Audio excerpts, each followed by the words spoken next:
ये अगर पहले ही जब इसे इम्प्लीमेंट करवाने के लिए ऑर्डर के लिए सरकार ने नोटिस निकाला, उस समय ये कह देते कि जो गरीब इंसान है उसे तंग नहीं किया जाएगा। माननीय उपराज्यपाल जी ने इसको स्पष्ट किया कि ये केवल जो ड्राइव है ये एनक्रोचर्स, लैंड एनक्रोचर्स के खिलाफ है। सरकारी तंत्र में रह करके लाभ लेने का प्रयास किया है अवैध तरीके से। जो एनक्रोचमेंट ड्राइव है ये उन लोगों के खिलाफ है। एलजी साहब ने भी समय समय पर इसको सिद्ध किया है कि ये इससे आम व्यक्ति को डरने की जरूरत नहीं है, क्योंकि ये बड़े बड़े मगरमच्छों के खिलाफ है। घाटी के जो नेता हैं कहीं ना कहीं उन्हें परेशानी हो रही है इस कार्रवाई से। कहा जा रहा है कि ये आम इंसान के खिलाफ कार्रवाई की जा रही है। ये जो ऑपोजिशन के नेता हैं, जिन लोगों ने यहाँ पर 70 साल मलाइयां खाने का काम किया, यहां पर लोगों की जिंदगी को बद से बदहाल किया, और जिन लोगों ने भी ये जमीनों को हड़पा है उनसे जमीनें वापिस आनी चाहिए, क्योंकि ये लोगों की जमीनें हैं। जम्मू के भी नेता जो हैं, जो विपक्ष के हैं, वो भी ये कह रहे हैं कि ये सरकार तो अब सिर्फ और सिर्फ जो है ये इस समय जो है तानाशाही कर रही, तानाशाही रवैया है।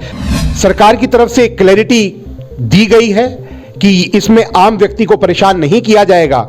मैं उस चीज को मान करके ये जरूर ये समझ सकता हूं कि अभी तक ये सरकार उन बड़े एनक्रोचर्स के ऊपर काम कर रही है। जम्मू वासियों के लिए खुशखबरी, 39 बेकर्स आपको आपके परिवार के सिदरा में भी खुल चुकी है। चाहे बर्थडे पार्टी हो या कैजुअल पार्टी या फिर वीकेंड एंजॉय करना चाहते हैं आप अपने परिवार के साथ, इससे अच्छी प्लेस आपको जम्मू में कहीं नहीं मिलेगी। तो किस चीज का वेट है, जल्दी जाइए और अपना खूबसूरत दिन वहाँ पर एंजॉय कीजिए।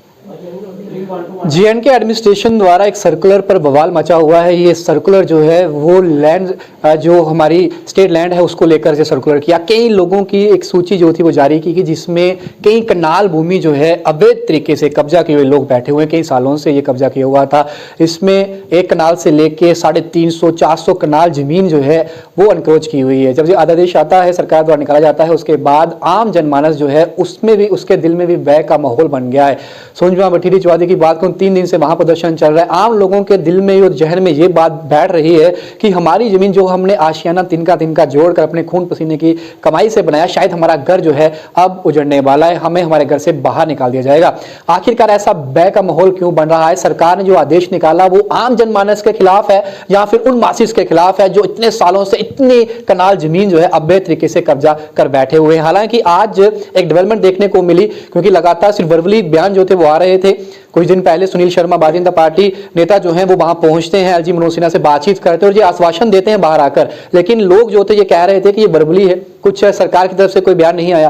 लेकिन chief secretary doctor Arun Kumar Mehta की बात करूंगा, उन्होंने एक हाई लेवल मीटिंग चेयर की। उस मीटिंग में उन्होंने दोनों डिवकॉम जो है, उनके अलावा जितने डीसीज है डिस्ट्रिक्ट्स के, उन सबको बिठाया। उनको साफ तौर पर यह कहा कि डरने की जरूरत नहीं है, ना ही आपको किसी प्रेशर में आने की जरूरत है। आप जो एंटी एंक्रोचमेंट ड्राइव चल रही है उसे आप ऐसे ही चलाएंगे, ये चलती रहेगी। लेकिन जो गरीब है, जो पोर है, उसके घर को, उसकी जमीन को नहीं छेड़ा जाएगा, उसे तंग नहीं किया जाएगा। अगर कोई ऐसा करता है उसके खिलाफ कार्रवाई भी होगी। कोई भी रेवेन्यू विभाग का अधिकारी है या फिर कोई एडमिनिस्ट्रेशन का अधिकारी है, उनको नहीं छेड़ेगा। हमारे साथ बातचीत करने के लिए इस समय अरुण प्रभात जी हैं, भारतीय जनता पार्टी की बात के युवा मोर्चा के अध्यक्ष हैं जम्मू कश्मीर के। सीधे इनसे बातचीत करते हैं, ये इसे किस तरीके से देख रहे हैं और क्या कहना चाहेंगे आम जनता को। सबसे पहले तो सर स्वागत है बहु एक्सप्रेस पर। धन्यवाद। जिस तरीके से जो आदेश आया वो आदेश सबके सामने था। सुप्रीम कोर्ट की बात करें, उनकी डायरेक्शन थी, सरकार ने उसे पालन करवाना था। 31 जनवरी तक डेडलाइन थी, वो हो नहीं पाया किसी कारणवश। लेकिन सरकार जो है अब कहीं ना कहीं एक बयान देती है। लगता है कि कहीं ना कहीं जो कॉन्फ्लिक्ट नजर आ रहा है, ये अगर पहले ही जब इसे इम्प्लीमेंट करवाने के लिए ऑर्डर के लिए सरकार ने नोटिस निकाला, उस समय ये कह देते कि जो गरीब इंसान है उसे तंग नहीं किया जाएगा, शायद इतना जो भय का माहौल है ये नहीं बन पाता। देखिए, ये जो एंटी इंक्रोचमेंट ड्राइव है ये उच्च न्यायालय के आदेशानुसार, निर्देशानुसार की जा रही है। और माननीय उपराज्यपाल जी ने इसको स्पष्ट किया कि ये केवल जो ड्राइव है ये एनक्रोचर्स, लैंड एनक्रोचर्स के खिलाफ है, ना कि आम गरीब व्यक्ति के खिलाफ है, जिसके पास कुछ छोटा सा एक, जिसने आशियाना बना रखा है या छोटा सा जिसके पास एक हिस्सा है उसका, जो कमर्शियल एक्टिविटीज़ कर रहे हैं, जिन्होंने सरकारी तंत्र में रह करके लाभ लेने का प्रयास किया है अवैध तरीके से। तो ये जो एनक्रोचमेंट ड्राइव है ये उन लोगों के खिलाफ है। हमारे भारतीय जनता पार्टी का शीर्ष नेतृत्व समय समय पर इस विषय पर एलजी साहब से मिला भी है, और उसी का परिणाम स्वरूप आपने कल देखा जिस तरीके से चीफ सेक्रेटरी साहब भी बाहर निकल करके आए और उन्होंने भी हाई लेवल मीटिंग को जो कंडक्ट करके उसके बाद उन्होंने वहाँ पर डायरेक्शंस पास की हैं। और एलजी साहब ने भी समय समय पर इसको सिद्ध किया है कि ये इससे आम व्यक्ति को डरने की ज़रूरत नहीं है, क्योंकि ये बड़े बड़े मगरमच्छों के खिलाफ है, जिन्होंने यहाँ पर तंत्र का हिस्सा बन करके अपने परिवार वालों को, अपने रिश्तेदारों को, अपने सगे संबंधियों को, अपने बिजनेस पार्टनर्स को लाभ देने का प्रयास किया है और ऐसे लोगों ने लाभ लिया है। ये सरकार की भूमि है, ये आम व्यक्ति की, आम जनमानस की भूमि है, इसको आम व्यक्ति के लिए उपयोग में आना चाहिए। तो इसीलिए सरकार उच्चतम न्यायालय का एक पालन करते हुए, उसके निर्णय का पालन करते हुए इस सारी अभियान को चला रही है। घाटी के जो नेता हैं कहीं ना कहीं उन्हें परेशानी हो रही है इस कार्रवाई से। कहा जा रहा है कि ये आम इंसान के खिलाफ कार्रवाई की जा रही है, उसे घर से बेघर करने के लिए। सरकार लोगों के लिए होती है, लोगों को घर से उजाड़ने के लिए नहीं होती। आज ऐसे आपको पता है, ये जो ऑपोजिशन के नेता हैं, जिन लोगों ने यहां पर 70 साल मलाइयां खाने का काम किया, यहां पर लोगों की जिंदगी को बद से बदहाल किया और अपने सगे संबंधियों को, रिश्तेदारों को प्रमोट करके यहां पे जमीनों को, सरकारी जमीनों को हड़पने का काम किया। आज भी आप कुछ दिनों से देख रहे थे, एक नेशनल कॉन्फ्रेंस के नेता जो आजकल इंडिपेंडेंट पार्टी बना करके बैठे हैं, वो भी एक होटल ने जो गैर कानूनी तरीके से जमीन हड़पी थी उसके लिए वहां पर खड़े हुए। तो ऐसे लोग जो केवल अपने मफाद के लिए लोगों को दिखाते रहे कि हम आपकी रहनुमाई कर रहे हैं, वो बेनकाब हुए हैं। और जिन लोगों ने भी ये जमीनों को हड़पा है, उनसे जमीनें वापिस आनी चाहिए, क्योंकि ये लोगों की जमीनें हैं, आम यहां के रिहायशी की जमीन है, उसको उसके उपयोग के लिए आनी चाहिए। और आपके चैनल के माध्यम से एक बात और स्पष्ट करूंगा कि इसके लिए आम बॉर्डर पर रहने वाले आम गरीब व्यक्ति को, किसी को परेशान नहीं होना चाहिए, क्योंकि यह सरकार आम व्यक्ति की सरकार है। ये गरीब या आम व्यक्ति के साथ कभी गलत ना होने देगी, ना करेगी। तो इसीलिए ये जो मगरमच्छ हैं, ये जरूर भयभीत होने का एक आडंबर रचें या ऐसा माहौल बनाने का प्रयास करें, परंतु इनको चिंता इनके अपने घरों की है।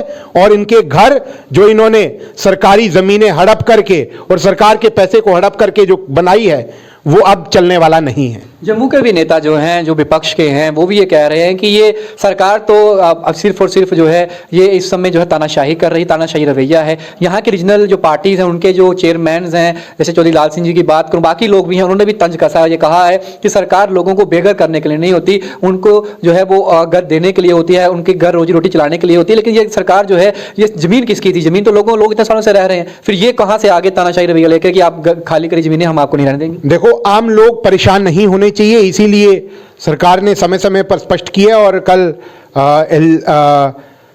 चीफ सेक्रेटरी साहब ने मीटिंग ली है और हमारा शीर्ष नेतृत्व मुझे लगता है कि आज और कल में भी वापस एलजी साहब से मिलने वाला है, ताकि इसमें और क्लैरिटी हो।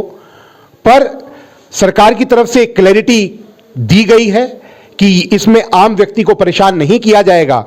मैं उस चीज को मान करके ये जरूर ये समझ सकता हूं कि अभी तक ये सरकार उन बड़े एनक्रोचर्स के ऊपर काम कर रही है, जिन्होंने यहां पर बड़े चंक्स को एनक्रोच किया है।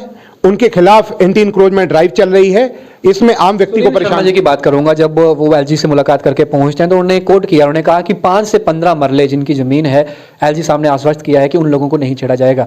बात यहाँ ये है, सिर्फ और सिर्फ रेजिडेंशियल की बात की जा रही है।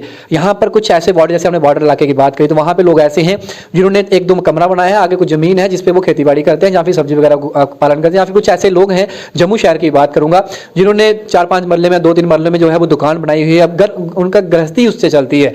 तो कहीं ना कहीं उसका उल्लेख नहीं किया जा रहा, उसका वर्णन नहीं किया जा रहा इस चीज में कि उन लोगों को भी घर से जो है उनकी रोजी रोटी नहीं बॉर्डर एरिया के लोगों को परेशान नहीं होना चाहिए। उनको सरकार ने अलॉटमेंट किया है, सरकार ने उनको वहां पर बसाने के लिए वहां पर बिठाया है।